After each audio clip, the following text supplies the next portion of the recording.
الحمد لله نحمده ونستعينه ونستغفره ونؤمن به ونتوكل عليه ونعوذ بالله من شرور أنفسنا ومن سيئات أعمالنا من يهده الله فلا مضل له ومن يضلله فلا هادي له ونشهد أن لا إله إلا الله وحده لا شريك له ونشهد أن سيدنا ومولانا محمدًا عبده ورسوله أما بعد فأعوذ بالله من الشيطان الرجيم بسم الله الرحمن الرحيم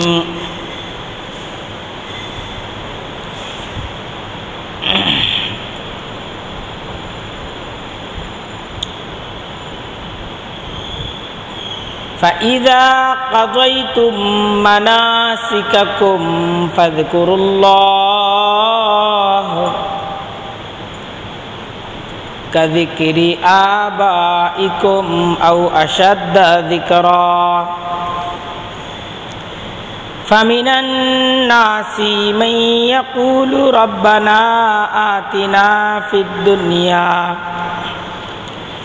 وما له في الآخرة من خلاق ومنهم من يقول ربنا آتنا في الدنيا حسنة وفي الآخرة حسنة وقنا عذاب النار أولئك لهم نصيب مما كسبوا والله سريع الحساب صدق الله العظيم وصدق رسوله النبي الكريم ونحن على ذلك لمن الشاهدين والشاكرين والحمد لله رب العالمين سبحانك لا علم لنا إلا ما علمتنا إنك أنت العليم الحكيم رب اشرح لي صدري ويسر لي أمري واحلل عقدة من لساني يفقه قولي خانہ کعبہ کا منظر آئے خدا دیکھا مجھے خانہ کعبہ کا منظر اے خدا دکھلا مجھے مکہ و شہر مدینہ دیکھنے کو دے مجھے مکہ و شہر مدینہ دیکھنے کو دے مجھے اے خدا سیراب کر دے اے خدا سیراب کر دے آب زمزم سے مجھے اصطلاح میں حجر اسود سے مشرف کر مجھے اصطلاح میں حجر اسود سے مشرف کر مجھے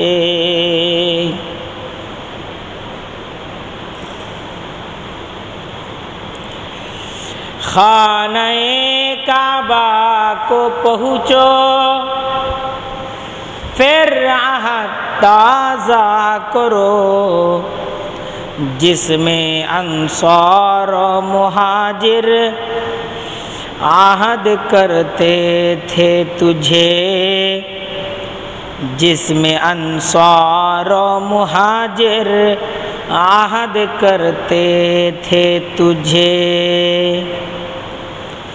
न अमेरिका ला लंदन से हो निस्बत, न अमेरिका ला लंदन से हो निस्बत, हमें उश्शाक़ काबा कर खुदाया, हमें उश्शाक़ काबा कर खुदाया। न जापान से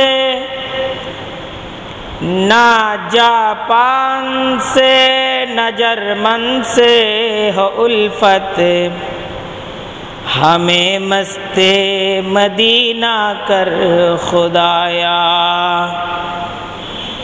हमें मस्ते मदीना कर खुदाया। दौलत न कोई जाहो हशम मांग रहा हो, दौलत न कोई जाहो हशम मांग रहा हो, मैं साये दीवार हरम मांग रहा हो, मैं साये दीवार हरम मांग रहा हो। आसी को जो भेजा दे मदीने की ज़मीं पर, आसी को जो भेजा दे मदीने की ज़मीं पर, दाना मैं यही नक्श कदम मांग रहा हो, दाना मैं यही नक्श कदम मांग रहा हो। আল্লাহ তাআলার দরবারে লাখো কোটি শুকরিয়া। আজকের এই পবিত্র জুমার দিন জুমার খুতবার আলোচনা শোনার জন্য আমরা আজানের পর এবং জুমার খুতবা এবং নামাজের আগে আমরা একত্রিত হয়েছি। দিল খুলে আল্লাহ তাআলার দরবারে শুকরিয়া আদায় করছি, আলহামদুলিল্লাহ। মোহাব্বতের দরুদ এবং সালাম পেশ করছি প্যারা নবী হযরত মুহাম্মদ মুস্তাফা সাল্লাল্লাহু আলাইহি ওয়াসাল্লামের প্রতি। আল্লাহ তাআলা আমাদেরকে যার উম্মত করে সৌভাগ্যবান করেছেন। আজকের জুমার খুতবায় আমরা ইসলামের ঐতিহাসিক বরকতপূর্ণ কিছু স্থানের স্মৃতি নিয়ে আলোচনা করব।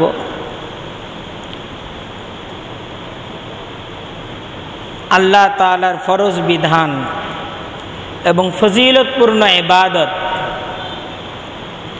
পবিত্র হজ আদায়ের সময় যে সমস্ত ঐতিহাসিক স্থানগুলোতে আমাদেরকে বিচরণ করতে হয়, আমাদেরকে জিয়ারত করতে হয়,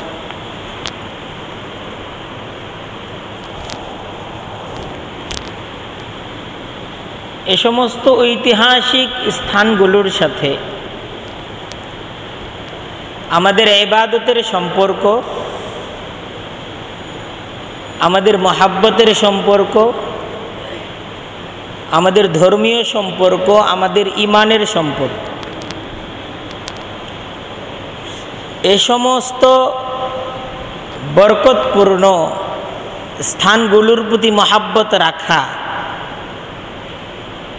এবং এ সমস্ত ফজিলতপূর্ণ স্থানগুলোর প্রতি আকর্ষণ রাখা, নিজের মাঝে আকর্ষণ তৈরি করা, নিজের মাঝে মহাব্বত তৈরি করা, এটা একটা জরুরি বিষয়।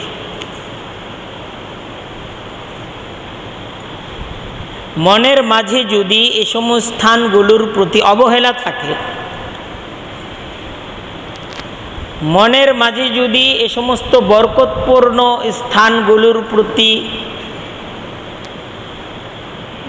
অনীহা থাকে, যদি মহাব্বত না থাকে, এই সমস্ত স্থানগুলোর প্রতি মনের মাঝে যদি অবমাননা থাকে, তাহলে সেখানে ঈমান দুর্বল হয়ে যায়। ইবাদতের মাঝে দুর্বলতা চলে আসে। ইবাদতের একটা গুরুত্বপূর্ণ বিষয় হলো প্রাণ, যে ইবাদতের মাঝে নুরানিয়াত, ইবাদতের মাঝে রুহানিয়াত।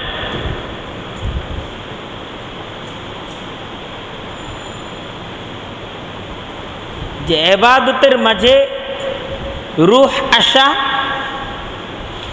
ইবাদতের মাঝে নূর আসা, এটা ইবাদতের জন্য জরুরি বিষয়। আর ইবাদতের সম্পর্ক যে সমস্ত ফজিলতপূর্ণ বরকতপূর্ণ স্থানের সাথে, সেই স্থানগুলোর সাথে যদি মহাব্বত হয়,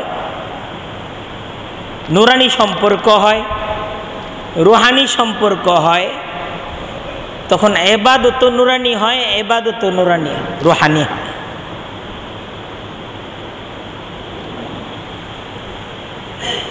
তাই আল্লাহর ঘর বাইতুল্লাহর সাথে আমাদের সম্পর্ক, এটা সবসময়ের সম্পর্ক। প্রতিদিন 5 বেলার নামাজের সম্পর্ক বাইতুল্লাহর সাথে। প্রতিদিনের 5 বেলা আমাদের নামাজের সম্পর্ক বাইতুল্লাহর সাথে। কোন ঘরের সাথে? তাহলে ওই ঘরের সাথে আমাদের সম্পর্ক তো প্রতিদিনের সম্পর্ক।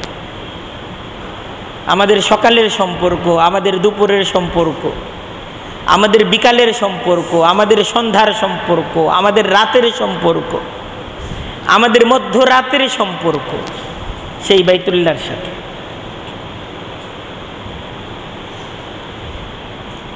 তো বাইতুল্লাহর সাথে যখন নুরানি সম্পর্ক তৈরি হবে, নামাজের মাঝেও নূর চমকাবে। বাইতুল্লাহর সাথে যখন রুহানি সম্পর্ক হবে, নামাজের মাঝেও রূহ তৈরি হবে।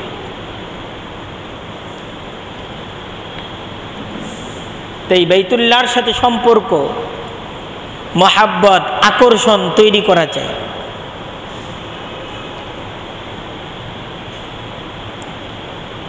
একদম প্রত্যেকটা মুসলমান তার নিজের মাঝে বাইতুল্লাহর প্রতি আকর্ষণ থাকা চাই, তার পরিবারের সবার বাইতুল্লাহর প্রতি আকর্ষণ থাকা চাই,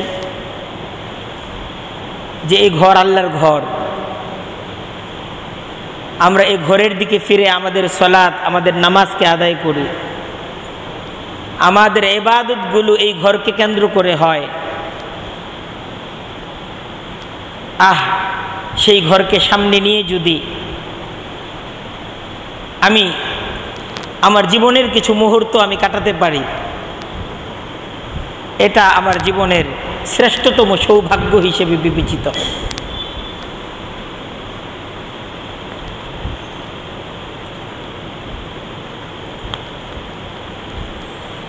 আকর্ষণ যদি তৈরি হয়, মহাব্বত যদি তৈরি হয়, যাওয়ার ব্যবস্থা হয়।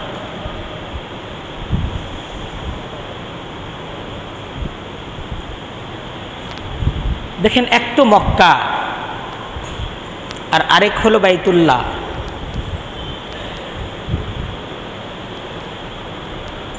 আরো কিছু ঐতিহাসিক স্মৃতি বিজড়িত স্থান আছে।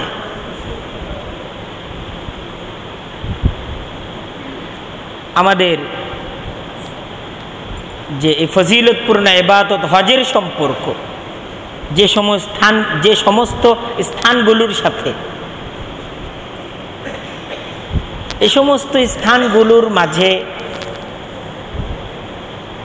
আমাদের অবস্থান, এটা যেন জীবন্ত হয়। এই সমস্ত স্থানগুলোর প্রতি আমাদের আকর্ষণটা যেন জীবন্ত হয়, এজন্য এই সমস্ত স্থানগুলোর গুরুত্ব উপলব্ধি করতে হবে। যেমন জিলহজ মাসের ৮ তারিখ যেদিন থেকে হজ শুরু হয়, হজের কার্যক্রম শুরু হয়, সেদিন কিন্তু এই পবিত্র ইবাদত হজ পালনের জন্য মক্কা থেকে চলে যেতে হয় মিনা, এবং এই জিলহজ মাসের ৮ তারিখ সকালবেলা মিনা যাওয়ার পর জোহর থেকে একদম ৯ তারিখ ফজরের নামাজ পর্যন্ত ৫ ওয়াক্ত নামাজ এই মিনায় অবস্থান করে আদায় করা, এটা সুন্নত। তো মক্কা থেকে যখন এই মিনায় চলে যাওয়া হলো, তো মিনায় অবস্থান করার দ্বারা হজ শুরু হয়ে গেল। এই মিনা এক বরকতপূর্ণ ভূখণ্ডের নাম, এবং যে সমস্ত জায়গাগুলো মানে দোয়া কবুলের স্থান, আল্লাহ তাআলার প্রিয় স্থান, যুগ যুগ ধরে আল্লাহ তাআলা তার প্রিয় বান্দাদেরকে তাদের প্রেম, তাদের মহাব্বত,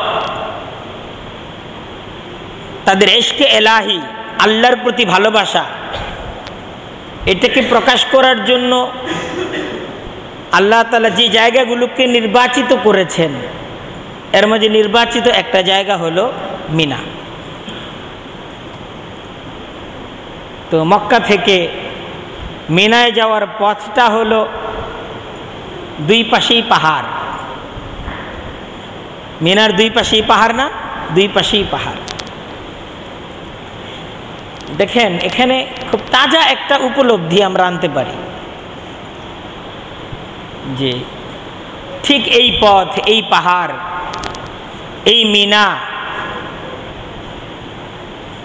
এখানেই প্রিয় নবী হযরত মুহাম্মদ মুস্তাফা সাল্লাল্লাহু আলাইহি ওয়াসাল্লাম তার প্রাণপ্রিয়, তার পেয়ারা সাহাবা একরামদের জামাত সহ উপস্থিত হয়েছিলেন।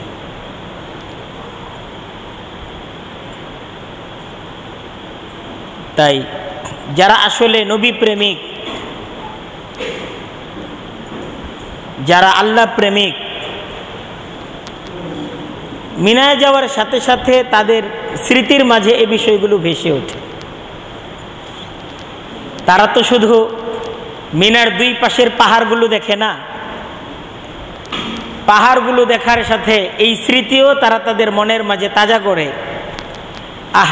এই সেই পাহাড় এখনো দাঁড়িয়ে আছে, আল্লাহ রসুল সাল্লাল্লাহু আলাইহি ওয়াসাল্লাম এই মিনায় এসেছিলেন, তার সাথে লক্ষাধিক সাহাবা একরামদের জামাত ছিল, এই মিনার ময়দানে উপস্থিত হয়েছিলেন। তিনি এই মিনার ময়দানে এই নামাজগুলো আদায় করেছিলেন, 5 ওয়াক্ত নামাজ। নবীর সেই স্মৃতিকে আজকে আমার তাজা করার সৌভাগ্য আমার জীবনে আজকে উপস্থিত হয়েছে। সেই মিনায় আমি উপস্থিত হয়েছি, আমার সাথে লক্ষাধিক আজকে মানুষ এই মিনায় উপস্থিত হয়েছে। সারা পৃথিবী থেকে আল্লাহ তাআলার নির্বাচিত এবং বাছাই করা মানুষগুলো এরা ঠিক এই দিনে, এই সময়ে আল্লাহর রসুল মিনার মাঝে যেই ইবাদতগুলো করছিলেন, আজকে এই দুই পাহাড়ের মাঝে সেই ইবাদতগুলো করার তৌফিক আমি পাচ্ছি। এটা আমার জন্য কত বড় সৌভাগ্য। তাই প্রতিটা মুহূর্ত, প্রতিটা সময় এই মিনার মাঝে ইবাদত, মোনাজাত, জিকির এবং তেলাওয়াতের মাঝে কাটানো চাই। এটা মনে করা চাই যে একটা মুহূর্ত অনেক দামি। একটা সেকেন্ড সময় বা একটা মিনিট সময়, এটা তো এই যে জীবনে আমি একবার এই সুযোগ পাচ্ছি, আরেকবার হয়তো বা পাবো না। আমার জীবনের একটাই সুযোগ।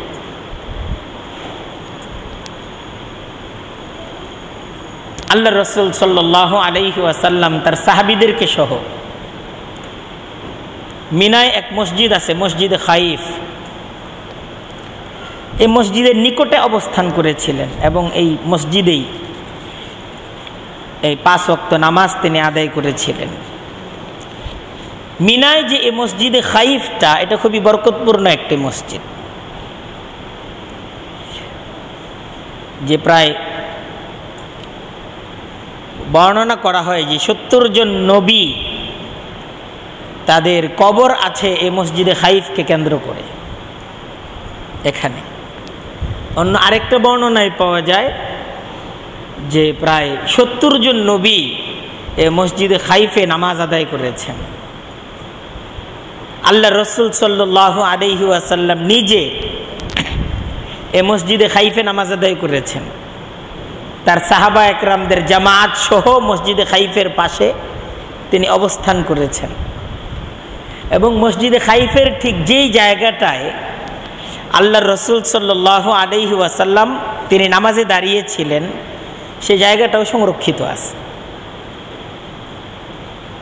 তো যদি জীবনে একটা সুযোগ পাওয়া যায়, ঠিক যেই জায়গাটায় আল্লাহর রসুল তিনি নামাজে দাঁড়িয়েছিলেন, আমি যদি ঠিক সেই জায়গাটায় দাঁড়াতে পারি এবং ঠিক সেই জায়গায় 2টা রাকাত নামাজ আদায় করতে পারি, এটা আমার জীবনের অনেক বড় সৌভাগ্য এবং বরকত হবে। তাই মিনায় অবস্থানকালে আসলে তো লক্ষাধিক মানুষের অবস্থান,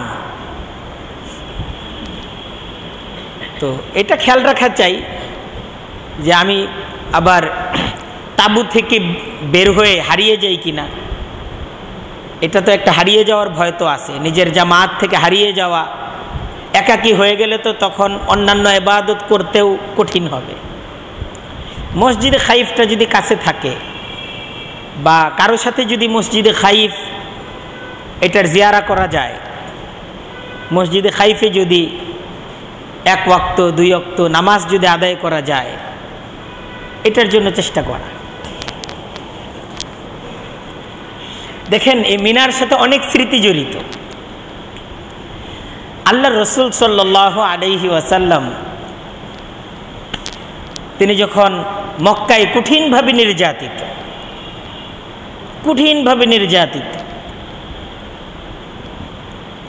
এই মক্কার মানুষ প্রিয় নবীর নবুয়ত পূর্ব 40 বছরের জীবন এরা দেখেছে, এরা সাক্ষী।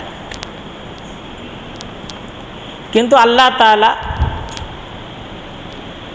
এই মক্কি জীবনে যখন আল্লাহর রসুল সাল্লাল্লাহু আলাইহি ওয়াসাল্লাম তিনি মানুষদেরকে তৌহিদের দিকে আহ্বান করলেন, ইসলামের দিকে আহ্বান করলেন, মক্কার সেই চেনা মানুষগুলো, মক্কার সেই আপন মানুষগুলো পর হয়ে গেল। এরা ইসলামকে গ্রহণ করলো না, তৌহিদের দাওয়াতকে মক্কাবাসীরা গ্রহণ করলো না। আল্লাহ রসুল সাল্লাল্লাহু আলাইহি ওয়াসাল্লাম অপেক্ষায় থাকতেন। মক্কায় তো আরবের কত দিক থেকে কত মানুষ আসে, বাইতুল্লাহকে ভালোবাসে, বাইতুল্লাহর জিয়ারার জন্য আসে। আল্লাহ রসুল সুযোগ মতো তাদেরকে দাওয়াত দিবেন, এই সুযোগের অপেক্ষা করতেন, যেন এই দাওয়াতটা, তিনি তো শুধু আরবের নবী না, তাকে তো পূর্ণ জাহানের জন্য, সকলের জন্য নবী হিসেবে পাঠানো হয়েছে। তাই বাইতুল্লাহকে কেন্দ্র করে সকলের আসা যাওয়া, তিনি সবাইকেই দাওয়াত দেন। তো এই মিনায় যখন পবিত্র হজকে কেন্দ্র করে আরবের বিভিন্ন ভূখণ্ড থেকে, বিভিন্ন এলাকা থেকে লোকেরা একত্রিত হয়েছে, আল্লাহ রসুল সাল্লাল্লাহু আলাইহি ওয়াসাল্লাম তার দাওয়াতি কার্যক্রম, দাওয়াতি কর্মসূচি এটাকে চালিয়ে গেলেন। তো এই মিনাতেই মদিনার কিছু ভাই, কিছু মদিনা থেকে আসা কিছু মানুষ আল্লাহ রসুল সাল্লাল্লাহু আলাইহি ওয়াসাল্লামের সাথে তাদের কথা হলো, পরিচয় হলো, তিনি তাদেরকে দাওয়াত দিলেন। তো এটা আল্লাহ তাআলার সিদ্ধান্ত ছিল যে মদিনা হবে আরবের প্রাণকেন্দ্র, ইসলামের প্রাণকেন্দ্র। মদিনাবাসীদের সহযোগিতায় ইসলাম পৃথিবীতে ছড়াবে। তাদের ত্যাগ এবং তাদের কুরবানি আল্লাহ কবুল করবেন, তারা হবে আনসার। তো আল্লাহ রসুল সাল্লাল্লাহু আলাইহি ওয়াসাল্লাম দাওয়াত দিলেন, আর মদিনার আউস এবং খাজরাজ গোত্রের কিছু ব্যক্তি আল্লাহ রসুল সাল্লাল্লাহু আলাইহি ওয়াসাল্লামের দাওয়াতকে কবুল করে নিলেন এই মিনাতে। যারা আল্লাহ রসুল সাল্লাল্লাহু আলাইহি ওয়াসাল্লামের দাওয়াতকে কবুল করে নিলেন, তারা মদিনায় ফিরে গেলেন, নিজ আপনজনদেরকে এই সত্য নবীর সত্য কথাগুলো তারা প্রচার করলেন। পরবর্তী বছর মদিনা থেকে আউস এবং খাজরাজ গোত্রের শীর্ষস্থানীয় প্রায় ৭০ জন আপনার মদিনার নেতৃস্থানীয় ব্যক্তির এক কাফেলা নিয়ে তারা আবারও উপস্থিত হলো এই হজের মৌসুমে, এবং তারা এই মিনাতেই আল্লাহ রসুল সাল্লাল্লাহু আলাইহি ওয়াসাল্লামের সাথে এই কাফেলার সাক্ষাৎ হল। সুবহানাল্লাহ। এবং এই ৭০ জনের এই কাফেলা আউস এবং খাজরাজ গোত্রের নেতৃস্থানীয় সাহাবীদের কাফেলা এই মিনাতেই আল্লাহ রসুল সাল্লাল্লাহু আলাইহি ওয়াসাল্লামকে আমন্ত্রণ জানালেন যে আপনি আমাদের মদিনায় আসেন, আমাদের মদিনাতে হিজরত করেন। আমরা আমাদের জীবন দিয়ে, আমরা আমাদের অর্থ দিয়ে, আমরা আমাদের সমস্ত কিছু দিয়ে আপনাকে আপনার দ্বীনের প্রচারে আমরা সাহায্য করব। তো ঠিক এ মিনার যে জায়গাটাতে আল্লাহ রসুল সাল্লাল্লাহু আলাইহি ওয়াসাল্লাম এই আনসারি সাহাবা একরামদের থেকে বাইআত গ্রহণ করেছিলেন, সেই জায়গাটা মসজিদে আকাবা, জামরায়ে আকাবার কাছেই সে জায়গাটা মসজিদে আকাবা। একটা মসজিদ আছে যে মসজিদটাকে বলা হয় কি মসজিদে আকাবা, এই জায়গাটা সংরক্ষিত আছে। দেখেন, পূর্ণ পৃথিবী শত্রু,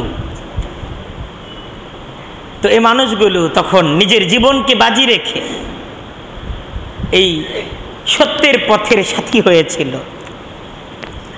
আমরা আমাদের এই মিনার মাঝে যে সময়টা কাটাবো, একটা সুযোগ বুঝে আমরা সেই জায়গাটাকে দেখতে পারি, আমরা একটা অঙ্গীকার করতে পারি যে আমরা যে দিন আমাদের কাছে এসেছে, যে দিনের জন্য আল্লাহ রসুল সাল্লাল্লাহু আলাইহি ওয়াসাল্লামের রক্ত ঝরেছে, যে দিনের জন্য আল্লাহ রসুল সাল্লাল্লাহু আলাইহি ওয়াসাল্লামের সাহাবা একরামদের শরীর থেকে রক্ত ঝরেছে, কত শত সাহাবী এ দিনের জন্য শাহাদত বরণ করেছেন, কত শত সাহাবী তারা তাদের জীবনকে দিয়ে দিয়েছেন শুধু এ দিনের প্রচারে, এ দিনের প্রতিষ্ঠায়। তাই সেই সাহাবা একরামদের স্মৃতি বিজড়িত স্থান আমরা মনের মাঝে এটাকে তাজা করতে পারি যে এই মিনা আল্লাহ রসুল সাল্লাল্লাহু আলাইহি ওয়াসাল্লাম তিনি এখানে উপস্থিত হয়েছেন তার সাহাবা একরামদের কাফেলা সহ। এখানেই সেই আনসারি সাহাবাই আল্লাহ রসুলের সাহাবীরা তারা আল্লাহর রসুলের কাছে জীবন মরণের বাইআত গ্রহণ করেছিলেন। আজকে সেই মিনায় আমি উপস্থিত। তো মিনার মাঝে আমার জীবনেরও যেন একটা বাইআত হয়, আমার জীবনের যেন একটা অঙ্গীকার হয়, আমি যেন একটা অঙ্গীকার করে আছি। দেখেন, এই মিনার সাথে আরো অনেক স্মৃতি জড়িত। হযরত ইব্রাহিম আলাইহিস সালাম, খলিলুল্লাহ, আল্লাহর খলিল, আল্লাহ বলতেছেন ওয়াইদ ইবতালা ইব্রাহিম রাব্বুহু বিকালিমাতিন ফাআতাম্মাহুন্না, যে স্মরণ করো তোমরা ইজ ইবতালা ইব্রাহিম রাব্বুহু, যে ইব্রাহিম তাকে তার রব নানাভাবে তার জীবনের শুরু থেকে শেষ পর্যন্ত নানাভাবে তার প্রভু তাকে ইমতিহান নিলেন, তার পরীক্ষা নিলেন। ফাআতাম্মাহুন্না, আর ইব্রাহিম তিনি আল্লাহর সেই বান্দা খলিলুল্লাহ আলাইহিস সালাতু ওয়াস সালাম। আল্লাহ তাআলা যখন যে পরীক্ষা নিয়েছেন সেই পরীক্ষার মাঝে তিনি ছিলেন কামিয়াব, তিনি ছিলেন সফল। এই মিনার সাথে, মিনার স্মৃতির সাথে হযরত ইব্রাহিম আলাইহিস সালামের স্মৃতি জড়িত।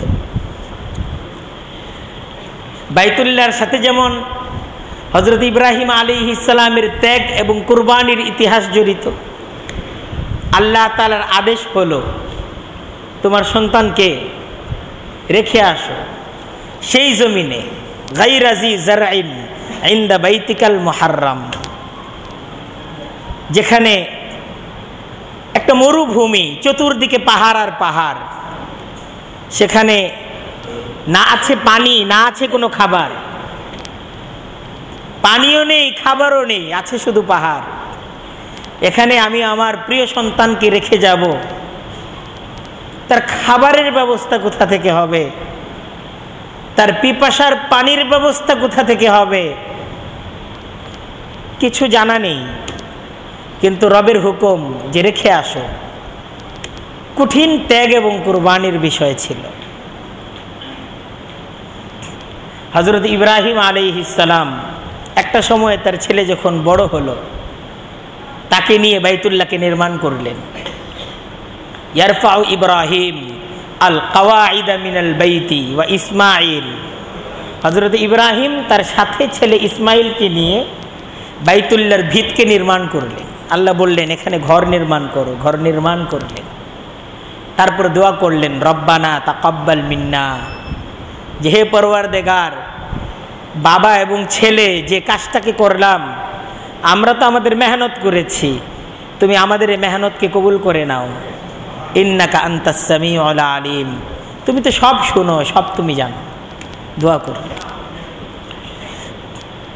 এই দেখেন হযরত ইসমাইল আলাইহিস সালাম তার ঠিকানা কোথায়? বাইতুল্লাহ। বাইতুল্লাহ হলো তার ঠিকানা। আল্লাহ তাআলার পক্ষ থেকে হযরত ইব্রাহিম আলাইহিস সালাম তাকে নির্দেশ দেওয়া হলো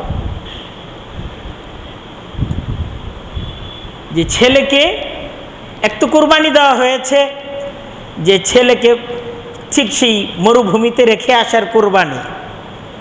যখন ছেলে শিশু, এখন ছেলে যখন প্রাপ্তবয়স্ক, তখন আল্লাহ তাআলার পক্ষ থেকে ছেলেকেই কুরবানি দেওয়ার হুকুম দেওয়া হলো যে তোমার ছেলেটাকেই কুরবানি দিতে হবে।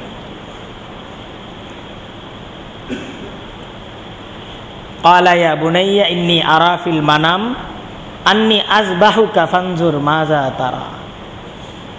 বাবা ছেলেকে বলতেছেন, বাবা তো নবী, নবীদের স্বপ্ন আল্লাহর পক্ষ থেকে ওহী হয়। যা স্বপ্ন দেখেন এটা হুকুম হয় কার তরফ থেকে? স্বপ্ন দেখান, এটা করতে হবে। নবীদের স্বপ্নের হুকুম হলো যা স্বপ্নে দেখবেন তাই করতে হবে। তিনি ছেলেকে বলতেছেন ইন্নী আরাফিল মানাম, আমি তো স্বপ্নের মাঝে দেখেছি ইন্নী আযবাহুকা, যে আমি তোমাকে জবাই করতেছি। ফানজুর মাজা তারা, বলো তো তোমার এই ব্যাপারে মতামত কি? তোমার মতামত কি? কঠিন কুরবানির বিষয় না? ব্যাপারটা কঠিন কুরবানির বিষয় না? হযরত ইব্রাহিম আলাইহিস সালাম ছেলেকে নিয়ে রওনা হলেন কুরবানি দেওয়ার জন্য। মায়ের কাছ থেকে ছেলেকে বিদায় নিয়ে ছেলেকে নিয়ে রওনা হয়েছেন। কোথায় যাবেন? সে কুরবানির জায়গা হলো মিনা। এই মিনার ময়দানে তিনি কি দিয়েছিলেন? হ্যাঁ, সে জায়গাটা সংরক্ষিত আছে।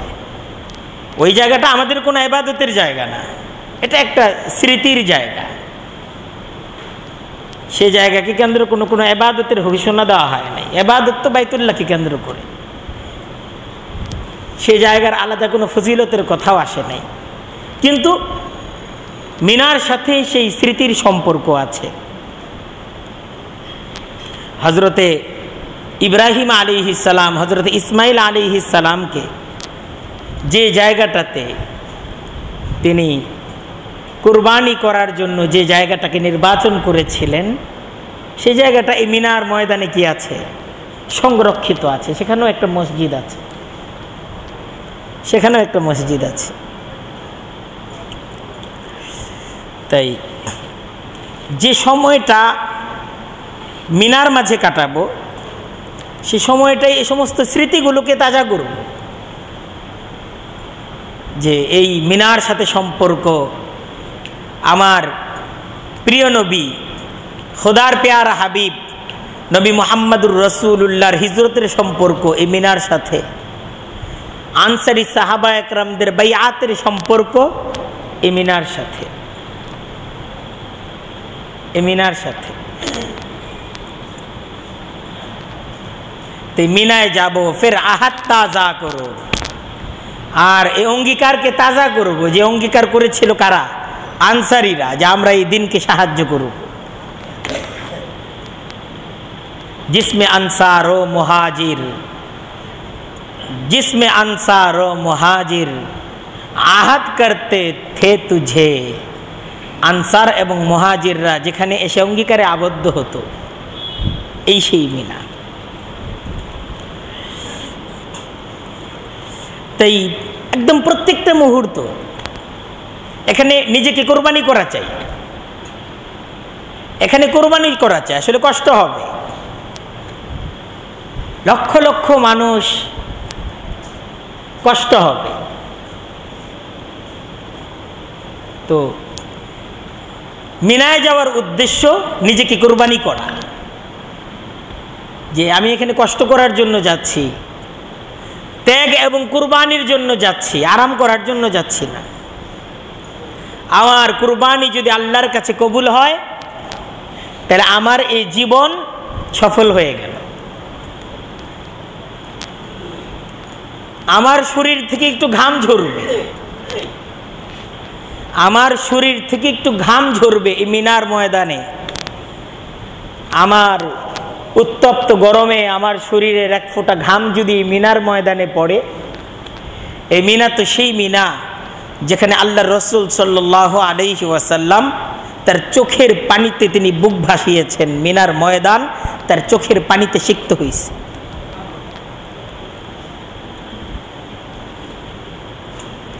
তারপর দেখেন, এই 9 তারিখ মিনা থেকে যেতে হয় আরাফা, 8 তারিখ তো মিনায় অবস্থান ফজর পর্যন্ত, 9 তারিখ ফজর পর্যন্ত, এটা সুন্নত। 9 তারিখ সকালবেলা মিনা থেকে যেতে হবে আরাফা। আল হজ্জু আরাফা, হাদিসের মাঝে আল্লাহর রাসূল বলছেন যে হজ হলো আরাফার ময়দানে ওকুফ করা, অবস্থান করাটাই হলো হজ। এটা হজের সবচেয়ে বড় রুকন। তো এই আরাফার ময়দান, আরাফার ময়দানে জাবালে রহমত, আল্লাহর রাসূল সাল্লাল্লাহু আলাইহি ওয়াসাল্লাম তার সাহাবা একরামদেরকে নিয়ে এই জাবালে রহমতের মাঝে অবস্থান করেছিলেন। জাবাল শব্দের অর্থ পাহাড়, জাবালে রহমত মানে রহমতের পাহাড়, জাবালে রহমত। তো এই আরাফার ময়দানে একদম প্রত্যেকটা মুহূর্ত সময় কোটি কোটি টাকার চাইতে দামি। আরাফার ময়দানের প্রত্যেকটা মুহূর্ত সময়, এই ময়দানে কত নবী, কত রসুলের অশ্রু ঝরেছে। আল্লাহ রসুল সাল্লাল্লাহু আলাইহি ওয়াসাল্লাম তার অশ্রু এই আরাফার ময়দানে ঝরেছে, ভিজেছে। আল্লাহ রসুলের চোখের পানিতে আরাফার ময়দান ভিজেছে। আর আল্লাহ রসুল সাল্লাল্লাহু আলাইহি ওয়াসাল্লামের সেই চোখের পানি এটা নিজের জন্য ছিল না, নিজের সন্তানদের জন্য ছিল না। উনি নিজের জন্য কাঁদবেন কেন? তিনি তো জান্নাতি, ওনার সন্তানরা জান্নাতি, জান্নাতি না? ওনার স্ত্রী তারা জান্নাতি। আল্লাহ রসুল সাল্লাল্লাহু আলাইহি ওয়াসাল্লামের সেই অশ্রু, সেই কান্না ছিল আমার জন্য। আরাফার ময়দানে সাহাবা একরামদের চোখের পানিতে আরাফার ময়দান ভিজেছে।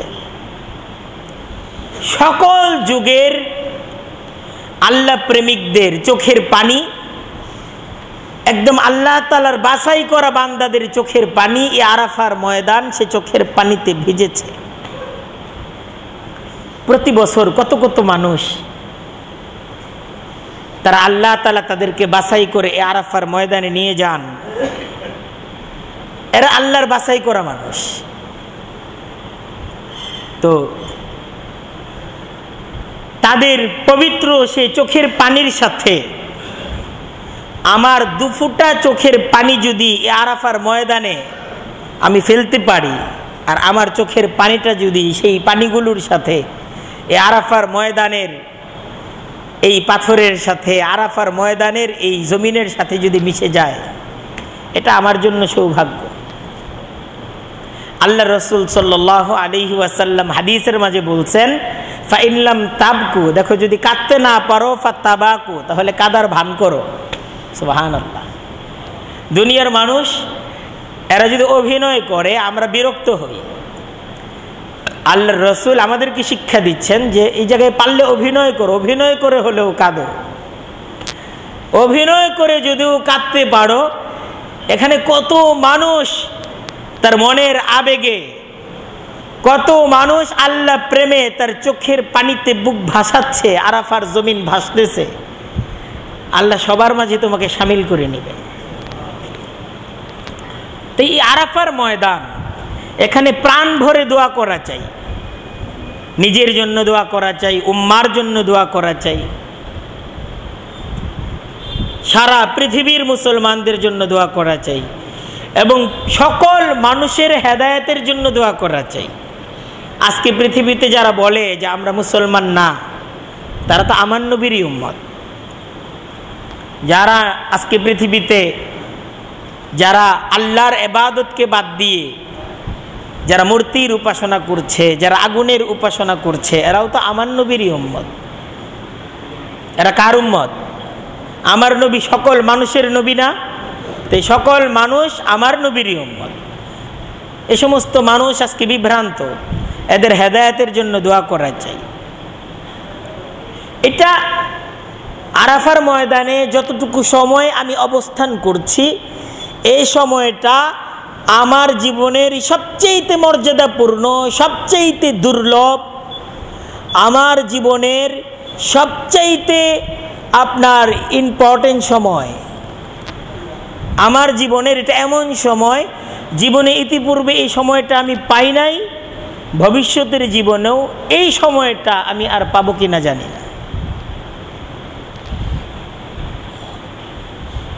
জীবনে একবার সুযোগ পেয়েছি এই জমিনে, এই সময়ে, এই ফজিলতপূর্ণ সময়ে আসার, আমি জীবনে একটাবারই সুযোগ পেয়েছি। তাই আজকের দিন আল্লাহর গুনাহগার বান্দাদের জন্য নাজাতের দিন, মুক্তির দিন, ক্ষমা লাভের দিন। ইবলিসের জন্য এই দিনটা কষ্টের দিন। ইয়াউমে আরাফা, আরাফার দিন ইবলিসের জন্য অনেক কষ্টের দিন। একটা হাদিস আপনাদেরকে শোনাই যে আল্লাহ রসুল সাল্লাল্লাহু আলাইহি ওয়াসাল্লাম তিনি ইরশাদ করেন যে সবচেয়ে বড় গুনাহগার বান্দা হলো সে যে আরাফার ময়দানে উকুফ করে তারপরও ভাবে আল্লাহ হয়তো আমাকে মাফ করেন না।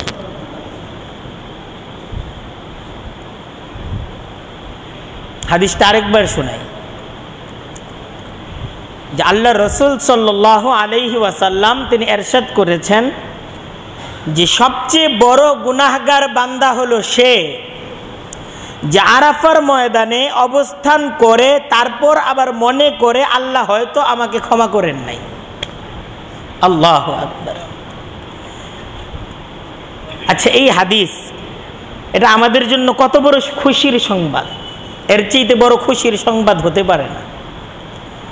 তাই আরাফার ময়দান, এই ময়দানে আমি থাকবো, এমনভাবে থাকবো যে এই ময়দান থেকে উকুফ করে আমি আপনি যখন বের হব, তখন এই ইয়াকিন, এই বিশ্বাস করা চাই, এটা বিশ্বাস করাই আমার নবীর হুকুম যে আল্লাহ তাআলা আমাকে মাফ করে দিয়েছেন। এটা যে মনে করবে তার সব জিন্দেগির গুনাহ মাফ হয়ে গেছে।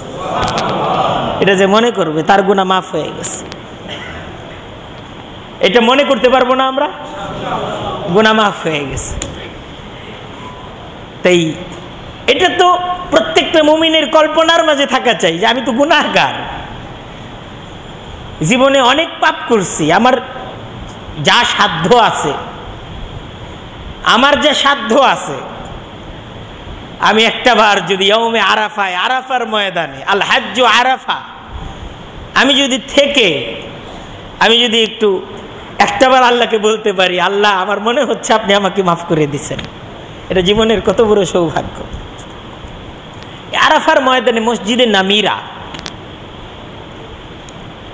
এখানে হজের খুতবা হয়। হজের যিনি আমির হন, যিনি ইমাম হন, তিনি এখানে খুতবা দেন। মসজিদে নামিরার কাছাকাছি থেকে যদি খুতবা শোনা যায়, সেই সুযোগকে কাজে লাগানো চাই। আর যদি অনেক দূরে অবস্থান হয়, যে আমি যদি বিচ্ছিন্ন হয়ে যাই, সাথীদেরকে হারিয়ে ফেলব, তাহলে নিজে তাঁবুর মাঝেই অবস্থান করা এবং ধ্যান করতে থাকা যে এই মুহূর্তে খুতবা হচ্ছে, হজের খুতবা, এটাকে মনোযোগ সহকারে শোনা, যদি শোনার সুযোগ থাকে। তো এই 9ই জিলহজ সূর্যাস্ত পর্যন্ত আরাফার মাঝে অবস্থান করতে হয়। সূর্যাস্ত হওয়ার পর আসতে হয় মুজদালিফা। সুবহানাল্লাহ, কুরআনে কারীমের মাঝে আসছে, ফাইদা আফাযতুম মিন আরাফাত ফাযকুরুল্লাহা ইনদাল মাশআরিল হারাম। আল্লাহ বলতেছেন যে আরাফাত থেকে যখন ফিরবে, তোমরা মাশআরে হারাম অর্থাৎ মুজদালিফায় যে তোমরা খুব আল্লাহ তাআলার জিকির করো, আল্লাহর গুণাবলী, আল্লাহর বরকতের আলোচনা করো। মুজদালিফায় রাত্রি যাপন করতে হবে। এবং হজের আমল তো আমরা আলোচনা করতেছি না, আসলে আমরা পবিত্র স্থানগুলো নিয়ে আলোচনা করতেছি। তো আরাফায় সূর্যাস্ত হওয়ার পর মুজদালিফায় এসে মাগরিবের নামাজ আদায় করতে হয়। মাগরিব, এশা, এশার নামাজের ওয়াক্তে, এশার নামাজের ওয়াক্তে মাগরিব এশা একসাথে আদায় করতে হয়, ওইটা ভিন্ন বিষয়। হজের মাসাইল আমরা ভিন্নভাবে জেনে নিব। তো দেখেন এই মুজদালিফার ফজিলত কি। আল্লাহ বলতেছিনি যে এখানে এসে তোমরা আল্লাহকে স্মরণ করো। দেখেন আরাফার ময়দানে আল্লাহর রাসূল সাল্লাল্লাহু আলাইহি ওয়াসাল্লামের দোয়া ছিল আল্লাহর কাছে যে আপনি আমার উম্মতের সমস্ত গুনাহ মাফ করে দেন। আল্লাহ তার পেয়ারা হাবিবের দোয়া কবুল করলেন, কিন্তু বললেন যে তোমার উম্মতের সমস্ত গুনাহ আমি মাফ করে দিলাম, কিন্তু জালেমকে মাফ করব না, জালেম থেকে আমি বদলা নিব। সব মাফ করব, কিন্তু জালেমকে মাফ করব না। জালেম সে যে জুলুম করেছে, তাকে এই জুলুমের বদলা নিতে হবে। তো আল্লাহ রাসূল সাল্লাল্লাহু আলাইহি ওয়াসাল্লাম উনি আবার দোয়া করলেন আল্লাহর কাছে যে আল্লাহ আপনি তো পারেন, যে মজলুম হয়েছে তাকে তার পাওনা দিয়ে, তাকে আপনি তার পাওনা আপনি তাকে দিয়ে দিবেন, এটা তো আপনি পারেন। মজলুম জালেমের কাছ থেকে যে নির্যাতিত হয়েছে, আপনি তো পারেন মজলুমকে বদলা দিয়ে দিতে আর জালেমকে মাফ করে দিতে, এটা আপনি পারেন না? যে মজলুমকে আপনি বদলা দিয়ে দিবেন, সে যে জুলুম সহ্য করছে আপনি তাকে জান্নাত দিয়ে দিবেন, তাকে জুলুমের মাঝে ধৈর্য ধরার কারণে আপনি তাকে প্রতিদান দিবেন, এতে আপনার খাজানা তো কমবে না। এটা জালেমের কাছ থেকে নিয়ে দিতে হবে, প্রয়োজন নাই, আপনি তো পারেন যে মজলুমকে তার বদলা আপনি দিয়ে দিবেন আর জালেমকে আপনি মাফ করে দিবেন, এটা তো পারেন। কিন্তু আরাফায় আল্লাহ রাসূল সাল্লাল্লাহু আলাইহি ওয়াসাল্লাম এই যে দোয়া করছেন, এটা কবুল হয়নি। তো আল্লাহ রাসূল মুজদালিফায় এসে আবারই দোয়া করলেন। সকালবেলা সুবহে সাদিক থেকে উকুফ করার সময়ে আল্লাহ রাসূল মুজদালিফায় আবারই দোয়া শুরু করলেন, কারণ আরাফায় সব দোয়া কবুল হয়েছে, উম্মতের সব গুনাহ মাফের দোয়া আল্লাহ তাআলা কবুল করছেন। কিন্তু এই দোয়াটা আল্লাহর রাসূল নাসুরবান্দা হয়ে দোয়া শুরু করছেন যে আল্লাহ আপনি পারেন মজলুমকে তার বদলা দিয়ে দিবেন, জালেমকেও মাফ করে দিবেন, আপনি পারেন, মাফ করে দেন। তা আল্লাহ রাসূল দোয়া করতেছেন, তো হঠাৎ করে হেসে দিলেন। সুবহানাল্লাহ, দোয়া করতেছেন, কাঁদতেছেন, হঠাৎ করে হেসে দিলেন। তো হযরত আবু বকর, হযরত উমর রাদিয়াল্লাহু তাআলা আনহু ওনার আল্লাহ রসুল সাল্লাল্লাহু আলাইহি ওয়াসাল্লামের সাথে ছিলেন। জিজ্ঞাসা করলেন, হে আল্লাহর রসুল, আপনি হেসে দিলেন, রহস্য কি? আল্লাহ রসুল বললেন যে আমার যে সর্বশেষ আমার উম্মতের জন্য দোয়া ছিল, আল্লাহ তাআলা এই দোয়াকেও কবুল করে নিছেন, এই দোয়াও কবুল করে নিছেন। তো এবং আমার এই দোয়া কবুল হওয়ার পর শয়তান তার মুখের মাঝে মাটি মারতে মারতে সে ভেঙে যাচ্ছে। আমি এটা দেখে হেসে দিছি, সুবহানাল্লাহ। দেখেন, জালেমের জন্য আল্লাহর রসুল নিজে এই জায়গায় চোখের পানিতে বুক ভাসিয়ে এই মুজদালিফার জমিনকে ভিজিয়ে তিনি জালেমের জন্য দোয়া করছেন। তা আমরা তো সবাই জালেম, আমরা এমন কে আছি যে আমরা অন্যকে জুলুম করি নাই? এই মুজদালিফার সময়টা দোয়া করা চাই যে আল্লাহ, আমি জালেম, তোমার পেয়ারা হাবিব এই জমিনে বসে তার চোখের পানিতে জমিনকে ভিজিয়ে তিনি দোয়া করেছেন যে প্রভু, তুমি তাকে ওয়াদা দিছো যে জালেমকেও মাফ করবা। আমার দ্বারা যারা মজলুম হয়েছে আমি তাদেরকে তাদের পাওনা বুঝিয়ে দিব, অঙ্গীকার করতেছি যতটুকু পারি। যেটা পারি না, যেটা আমি পারবো না, যাদেরকে জুলুম করছি তাদেরকে আমি চিনি না, তাদের ঠিকানা আমার কাছে নাই, আল্লাহ তুমি পারো তাদেরকে বদলা দিয়ে দিতে। তুমি আমার দ্বারা মজলুম আমার যে সমস্ত ভাই বোনেরা আছে, আল্লাহ তাদেরকে তুমি তোমার পক্ষ থেকে পাওনা বুঝিয়ে দিয়ে আমাকে মাফ করে দাও। এটা হলো মুজদালিফার দোয়া। এই জায়গাগুলো খুবই বরকতপূর্ণ, ফজিলতপূর্ণ জায়গা। এই মুজদালিফায় অবস্থান ওকফ করার পর খুবই বরকতপূর্ণ ওকফ। সময়টা, প্রত্যেকটা মুহূর্ত সময় কোটি টাকার দামি সময়। জীবনে আরেকবার এই সুযোগ আসবে না, জীবনে এই সুযোগটা একবারই পাওয়া যায়, একটা বাড়ি পাওয়া যায়। দেখেন কোন মুহূর্তের কোন ফুটা চোখের পানি যে আল্লাহ কবুল করে নিবেন। আল্লাহ আপনাকে আমাকে নিচ্ছেন, এত দূর থেকে নিচ্ছেন, আসলে তো ফিরিয়ে দেওয়ার জন্য নিচ্ছেন না, নিচ্ছেন যে চা, আমার কাছে চাও আমি দিব। তো ঠিক ওই জায়গাগুলোর প্রত্যেকটা মুহূর্ত সময় চাওয়ার মাঝে কাটাইতে হবে। আল্লাহ চাচ্ছি, তুমি আনছো চাওয়ার জন্য আনছো, আমি চাইতেছি, এখন তো তুমি দিবা, আমাকে খালি হাতে ফিরিয়ে দিও না। তোমার পক্ষ থেকে ক্ষমা আর আমার দরজা বুলন্দির চূড়ান্ত সিদ্ধান্ত নিয়ে আমাকে ফিরে যেতে দাও। আসলে কথা তো অনেক লম্বা, কথা শেষ হয় না, কিন্তু সময় তো শেষ হয়ে যায়। তারপর দেখেন ওই মিনার মাঝে কঙ্কর মারা, এটা একটা গুরুত্বপূর্ণ ইবাদত, এটাকে ইবাদত মনে করা। এবং এই ইবাদত যখন করব তখন অবশ্যই মনের মাঝে যে শয়তানি শক্তির মোকাবেলা করার একটা দৃঢ় ইচ্ছা, একটা সংকল্প নিয়ে, এবং কুরবানিটা করার সময় যে আমার যা কুরবানি করতে হয় আমি বাকি জীবন ত্যাগ এবং কুরবানির জন্য আমি প্রস্তুত, এই ধরনের একটা সংকল্প নিয়ে হজের বিধানগুলোকে, হজের আমলগুলোকে শেষ করা। তারপর তো বাইতুল্লাহ থেকে বিদায়ের পালা। বাইতুল্লাহর হজের পরের সময়টা, এটা মনে করা আমি এখন নতুন মানুষ, সুবহানাল্লাহ, যে আল্লাহ তাআলা এই পবিত্র ভূমির জিয়ারতের মাধ্যমে আমাকে তো তিনি ক্ষমা করে দিয়েছেন, আমি এখন নতুন এক মানুষে পরিণত হয়েছি। তাই নিজের নিষ্পাপ একটা নতুন আত্মা নিয়ে, নতুন এক দেহ নিয়ে আবার বাইতুল্লাহর তোয়াফের মাঝে মনোনিবেশ করা। বাইতুল্লাহর গত সপ্তাহে বলেছিলাম হজরে আসওয়াদের সাথে সম্পর্ক তৈরি করা, মুলতাজামের সাথে সম্পর্ক তৈরি করা, জমজমের সাথে সম্পর্ক তৈরি করা, মসজিদ হারামের সাথে সম্পর্ক তৈরি করা। বিদায়ের সময় বিদায়ী তোয়াফটাকে খুব রুনাজারি কান্নাকাটির মাঝে শেষ করা। একটা চক্কর দিচ্ছি, এটাই আমার জীবনের শেষ তোয়াফ হতে পারে, বিদায় নিচ্ছি তোয়াফ তোমার থেকে।